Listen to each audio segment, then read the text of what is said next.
Today on Discover RV Life, we have the top 10 tips before you go out and purchase an RV. And they are the best tips you will find on YouTube. I love it. It's perfect. Perfect. It's all we needed. There we go. Yeah. Nothing else. You don't even need to watch this. No. No. You don't need the 10 tips, do you? No, the intro was good enough, wasn't it? I think so. Sure, perfect. Yeah. YouTube famous. YouTube famous. That is what we will be. All right. Okay, so we've bought multiple RVs and we've made some big mistakes along the way, and we want to share those mistakes with you so you don't make the same mistakes we did. So Right. Let's start off with, you're brand new to RVing, you've never RV'd before, maybe you've camped or whatever, you're looking to buy a camping trailer and you want to get started, right? So it seems great, just go out and buy an RV, right?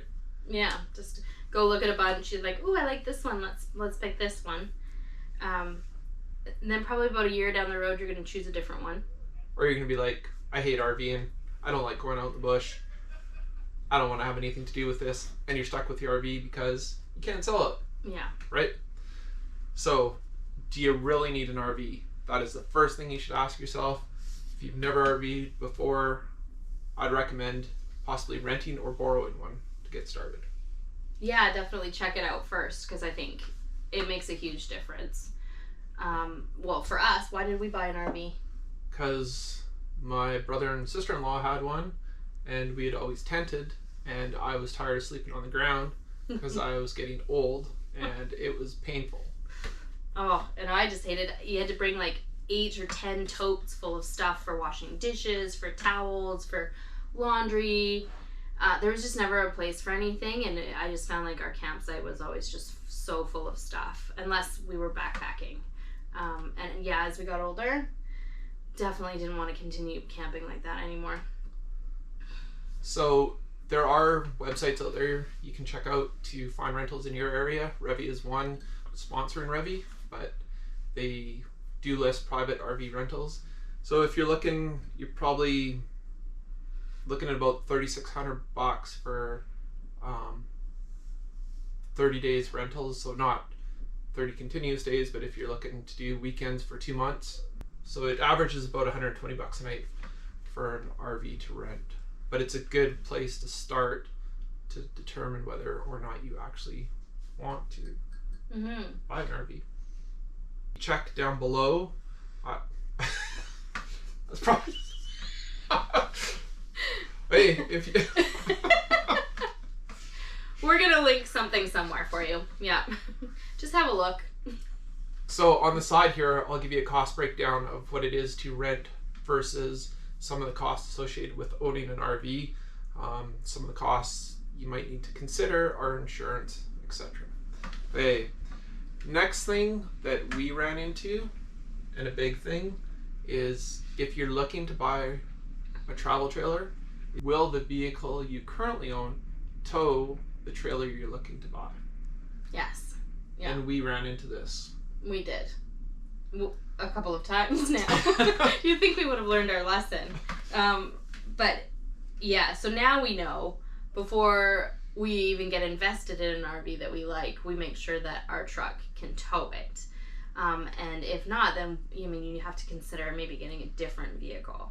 So that's going to factor into the cost. So if you're looking at $28,000 to buy a travel trailer, but your truck's not going to tow it, you might be looking at $60,000-$70,000 to upgrade your truck to something that's going to tow that trailer. So also don't go by what the RV dealerships will tell you, because they will tell you your mini car will tow any Okay, that's an trailer. exaggeration.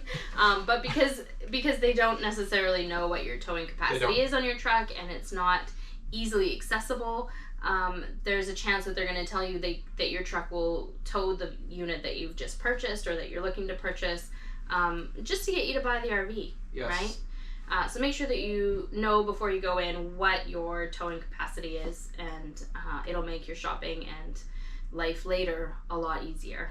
And I'd recommend checking multiple sources for the towing capacity of your vehicle, because we've been told multiple things on our vehicle and we've never got a perfect answer. So, no, we still can't agree, because what I interpreted from the questions that I ask the professionals and the research that I have done, is totally different from what Regan says that we are actually able to tow. So do your homework, double check. Okay, number 3. So the next thing to consider is buying new versus used. We have only ever bought new, but we've looked at a lot of used units, and well, you've never been happy with anything that we've ever seen used. Yeah, well, the thing is that a lot of the used units, and this is something to consider if you're going to buy a new unit, is they've been altered somehow. So what would have been like a great little travel trailer now has blue wood cabinets. Oh yes, I remember that. Right? One. And they put their own little shelving in. It just made it look really makeshift. And it definitely dropped the value of the unit for me. So I had a hard time looking at used ones. And right? your biggest thing too was smell. And the smell. Yes. If people had cats, I could always tell if they had cats in their RV, or, you know, everybody's got their own. Some people take really good care of their RVs and have air purifiers, and you cannot tell that it's a used unit. So I wouldn't say no to a used unit. It's finding the right one. It's finding the right one, yeah. And if you're planning on making any kind of revisions to a unit, I would suggest you buy a used one. Yeah, so if you're going to renovate, don't renovate new, just for the fact that it'll possibly degrade the trading value. Whereas a used one or an older one, you can actually increase the value, possibly. So, yeah, for sure. Something else to consider too is sometimes unless you have cash down, buying a used one might not be possible, especially from a dealership.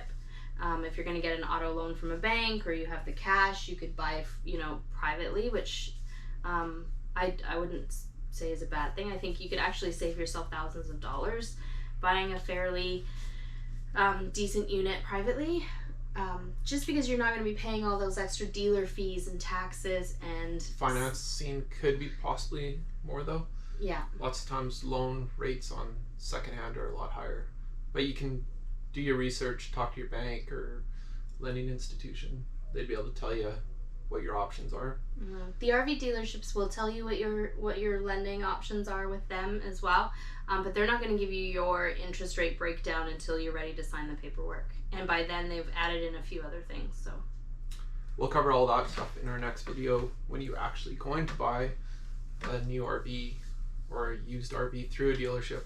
We'll give you the breakdown on some of the pitfalls that are associated with going through a dealer in our next video. And some of the plus size. And plus, yes. Yeah, it's not all bad. Okay, move number 4, and this can be a huge one for some people. So you go out and buy your brand new RV, your payments work out to, I don't know, a couple $100 bi-weekly or something like that, but you have nowhere to store it.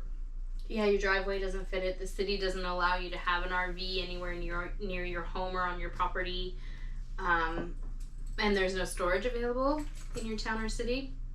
That can be a problem. Yeah, so you could either be driving like to another town to pick up your RV every time you want to use it, or you could be paying a lot for storage. So in our area, storage is anywhere from $100 to $200 a month, right? So you factor that into the cost of financing a RV, plus insurance, all that other stuff. If you're only using it a couple weeks, going back to our first one, maybe you don't need to own an RV. Maybe you just need to rent one. Mm-hmm. So where you plan on taking your RV makes a big difference. So if you're only going to go to RV parks, you know, full hookups all the time, then you might buy a different unit than you would as if you're going to be boondocking, right? Boondocking, you're going to want bigger tanks, more water storage, whereas full hookups, that's not going to matter as much. At all. Or at all. Right. Yeah. So that's one thing to consider, that we kind of knew about, but we didn't when we bought our wolf pup. Was one of the regrets I have now is I wish we would have bought one with bigger tanks, because we do a lot of boondocking. So yeah, that's the biggest one thing to make sure you think about. Well, and those things change too. They when do, we, yeah. When we originally bought that little trailer, we figured that would be our on-road, full hookup, majority of the time trailer. We did realize that we'd be doing some boondocking, so we have installed solar panels and inverter and things that we will need when we don't have full hookups, but we didn't necessarily truly consider or understand the size of the tanks. So we pretty much maxed out at about 3-4 days, maybe. Max, yeah. Yeah. Something else to consider is what season you want to travel in. Yes. And when you want to use your RV. Yep. If you're gonna just be like spring, summer campers, the type of RV that you buy probably makes a big difference. Well, it won't really matter if you're just gonna go in yes. spring and summer, right? But if you're planning on doing any type of off season, so fall, winter, you definitely want at least a 3-season trailer. And so what that means, a 3-season trailer is one where it has heated tanks. So your poop tank and your water tank have heated pads on them. They're insulated, so they're not going to freeze up. There's more insulation in the walls, and also in the windows. They're usually double pane. So yeah, think about when you're going to be camping. And where you're going to be camping. Where you're going to be camping, yeah. Really, all season where we are on the West Coast is pretty mild, but we definitely couldn't take our travel trailer anywhere further east. Correct. In the winter. And two, if you're in California, say, you probably don't need a 3-season. I don't even know if you can buy a 3-season trailer. Probably not in California. I'd be interested to find out if you live in California. Leave us a comment below. Let us know. Yeah. Hey, our number 7. Our number 7 tip to think about before you go out and buy an RV is what can you actually afford? Yeah, you can get yourself into a bit of a pickle. Big time. Yeah. We kind of went down that road because it's not just buying the RV. So the sticker price, yeah. So you go to the lot, $18,000 for this little trailer, and you walk out with a $40,000 loan. Yeah. Why is that? Well, there's dealership fees. Correct. There are taxes that you don't actually consider. And sometimes they'll tell you that the price is all inclusive, but it's not necessarily. There are roadside assistance, things that they bundle into your financing. Because you're financing, they want to make sure you're protected.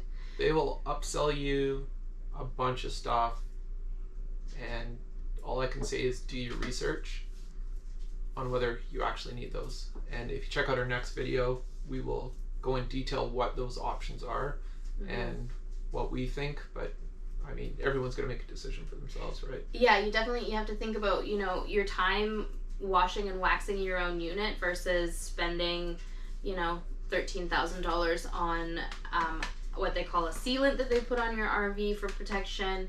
That really has never been an issue for us. No. And does it actually work? And right? Yeah, there's a lot to consider. Definitely personal choice, obviously, but I think that our time spent cleaning the RV is good quality family time, and it saved us some money in our last purchase. And there's stuff too, like extended warranties, which we'll cover, like I say, we'll cover in the next video, but extended warranties, you gotta look, because they might only be good for the unit for the people who own the unit. You might not be able to transfer that extended warranty. So if you trade it in like we do every 6 months, not that excessive. But we definitely we're pretty fickle, so we definitely change our minds, and our lifestyle changes, and we always think that extended warranty. Oh yeah, we're gonna use it. We never get past the manufacturer's warranty, let alone be the extended warranty. Yes. So we're gonna learn this lesson. That's it. Yes. Yeah. Other costs to consider. So we talked about storage, insurance. So you're gonna need insurance on the unit, maintenance, warranty. Do you live near a dealership?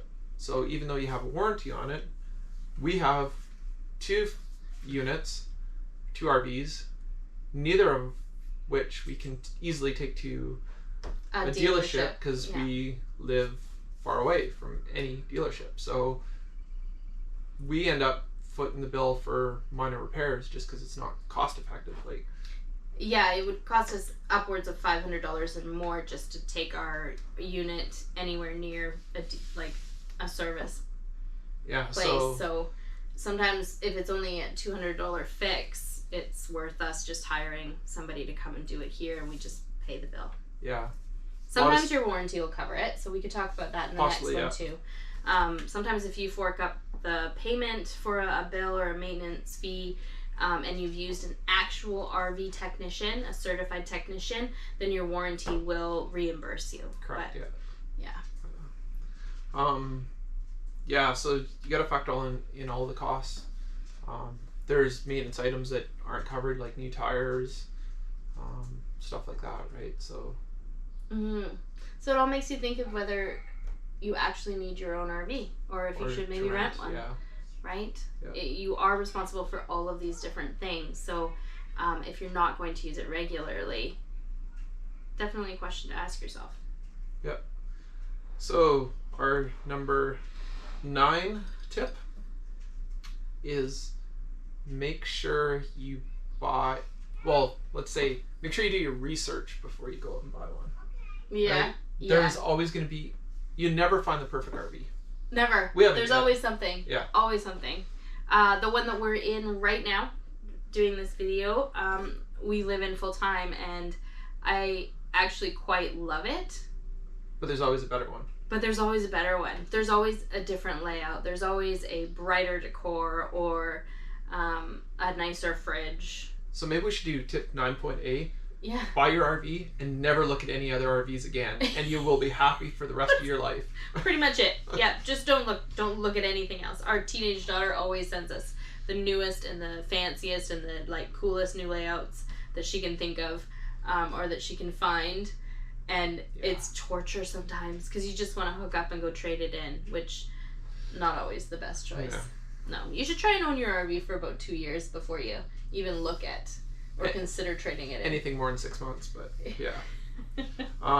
But yeah, so when you're gonna buy an RV, or when you're thinking about buying an RV, go take a look at tons of different RVs. Like, look online. But we've looked online and then we go look at the unit. Same as like buying a house or anything. You look at it online, you think, oh yeah, that's what I want. But then we get there and it's like space and just the cupboards. Like our first fifth wheel was, all the cupboards were really high, right? So that was a pain. So then I had to find somewhere to store a 4-step ladder. Yeah, so that I could reach my Instant Pot in the very top shelf because it was the only place to store anything. So definitely go through as many as you can. Think about your situation too now. Like we were just talking about this, is we got young kids, and we got a bunk model, but they're small bunks, right? So as the kids get older, these bunks are going to be possibly too small, right? So I don't know, it's just one thing to think about. Yeah.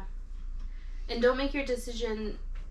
We found when we bought our first one, we thought about all the people that we would have over and that would visit us. So we wanted to make sure there was proper seating to fit like 8 people, right? Yeah. Or like we anticipated hosting people for some reason. And there's some stigma around living in an RV, I guess, that deters people from wanting to come over and visit. But we ended up, what we found is that when we did have people over, we were always outside. We were by the fire pit. Yeah. So I would invest more in camping chairs than being worried about who's going to be in your RV. Like, make sure you're buying it so that it's suiting a purpose for you and your family. And not necessarily consider a bunch of other people, because they're just going to come over to hang out with you. They don't really care if they have to sit on the floor in a camping chair outside. And style, when we're talking about style and preferences and different kind of RVs, price does matter. If you take a look at, so we got a Forest River Wolf Pup. Cherokee. It was about $18,000, I think, list price, something like that. Anyway, but it is built very cheap, right? It's 1x2 wood. Like, just the quality's not great. I mean, it's a good trailer. It suits us. It's a good. I've been happy trailer. with it, but yeah, you definitely get what you pay for. So, whereas our fifth wheel, which we live in, is a Grand Designs Reflection, and it is aluminum framed. Like the quality is way better. So in every aspect. Yeah. We will. We'll do a tour sometime. Yeah, but we're due for one. Definitely, when you go look at them, don't just look at the. What would you say this like? If it looks pretty, that's great. But make sure that you're actually making sure that there's like 3 screws in that shelf and not just the 2 that you can see. Yeah. You know, that shelf will fall. And look in the crawl space, or not. Look in the. We call it the crawl space, but if you look at the underbelly of your unit too, our very first ever travel trailer, we still owned a home. We purchased and had no idea, and we kept going up these dirty, dusty roads to go camping and couldn't figure out why every time we got up there the trailer was just full of dust. And we ended up with these little teeny mice in the drawer one night, and we just we were like, what the hell's happening? And then Regan climbed underneath the unit and found out there was nothing underneath. There was 0 huge holes, bedding underneath the unit, and there was huge holes right up into the floor. So you got to look for all of those things, and we didn't know. Look at the roof vents. Make sure that they're secured to the ceiling. Take a look at what the construction of the unit is. So if you look in the front hatches and stuff, you'll be able to see what kind of wood is used, stuff like that. So. And if you don't decide to just go buy one and you rent one, take the time to actually check them out. Have a look and see, what it looks like underneath and what the cabinets are, and if everything's just made of pressed board or there's actually some good solid wood somewhere. And that just brought up a great point is if you find one, or say you narrow it down to your top 5, is reach out to people on social media. Search for that unit on social media. People actually own it, and talk to them and say, hey, what do you like about your unit? What don't you like about your unit? Would you buy that unit again, right? Or check out YouTube and watch reviews on there, right? So then... You found us. Yeah, so it gives you an idea of actually whether people are happy with them or are they not. So. Yeah, for sure. All right. Should we tell them why we bought an RV? Sure. Why did we buy an RV? It took about 2 years, but he finally convinced me to sell everything we own in our house and our property and buy an RV. And how long have we been in an RV now? So we live full-time in an RV, and we've been in here now for... Since 2017. So 3 years. We're going in 4 years now. 4 years, yeah. Yeah. Would you go back? No. I actually would not. No. I love living in an RV. It's given us more time to do things with the kids. We had a couple of acres, and our weekends were spent doing yard work and house maintenance, cleaning, right? And you know what? We have everything that we need. We have washer and dryer. It's nicer than a lot of apartments that people live in, right? It's bigger than a lot of people's apartments. Yeah, and there's some financial security there. There's also some social and emotional security as well. If we were to ever lose our jobs or something were to happen in the small town that we live in, we could just hook up and go. Yeah. Right? We don't have to worry about a real estate crash, or we have to worry about where we're gonna park it. Not right now. But that's definitely probably one of the only real concerns that we would have. Definitely. Yeah. Yeah, I wouldn't go back either. Like it, and our kids quite love it. At first, our oldest was a little apprehensive, but our littlest one now, if you were to ask her what she would get if we got a new RV, what she wants, she would tell you she wants a second bathroom. Yeah. Otherwise, she's pretty good, and we'll go on vacations or we'll go visit our parents and stay in a house for a few days, and the kids are just so excited to come back to our RV. Yeah. And it definitely is just home. And even if you're just buying a camping trailer, you just want to start RVing camping, you make the best memories owning an RV. So we're kind of giving you the extreme cases why you may not want to own an RV, costs and stuff like that. But even if you don't end up buying one, I definitely recommend renting one, going on a road trip. Mm-hmm. Like, our best memories, family memories, are traveling in our RV and being all together in our little tiny space. So it's definitely something I'd recommend to anyone. Yeah. Well, there's so many spin-off videos we can do from this, right? There like is. Downsizing is, yes, extremely liberating. And what do? Because, we didn't downsize completely. We still have a storage unit. yes. And, there's other things we could talk about. Our goal is to one day travel full-time in our RV. We will. We will. We will. Yeah. So if you got any good money-making tips, put them in the comments below, because we need jobs that we could work on the road. We got some skills. We got some graphic designers here. Yeah. Let's see what we can come up with. But COVID's definitely made things really difficult living in Canada. Yes. Yeah. Because we can't go down the States where it's warm in the winter. So. No, and inter-province travel is difficult and not recommended right now either. So we're looking forward to the day when things open up. And we live in the warmest part of Canada, so... Yeah, I mean, we're blessed. Absolutely. If you're going to be anywhere during a pandemic... We're pretty lucky, yeah. Here's the place to be. Yeah. So if you have any questions on buying an RV or what we found, or like if there's anything that we didn't cover in this video, definitely reach out to us. You can leave us a comment below and we'll be sure to answer it. You can follow us on Instagram at Discover RV Life and on Facebook. But I don't think that we should put them in this video. No? No. Okay. No. We'll do some more. 5 hours later, you still watching us? If you found it helpful, please subscribe, hit the notification button, and watch for our next video, because we're gonna. What's our goal? We're gonna keep them coming. We'll try a video a week, so stay tuned. Yeah. And if you don't see a video a week, leave us a comment and subscribe and like it. Yeah, there you go. There you go. Maybe we're gonna have a new haircut. Yes, and one thing about living in an RV, one of the best things about living in an RV, you can give yourself haircuts and no one really cares. They do care. They really do care. Apparently I didn't do that great of a job. Oh, good.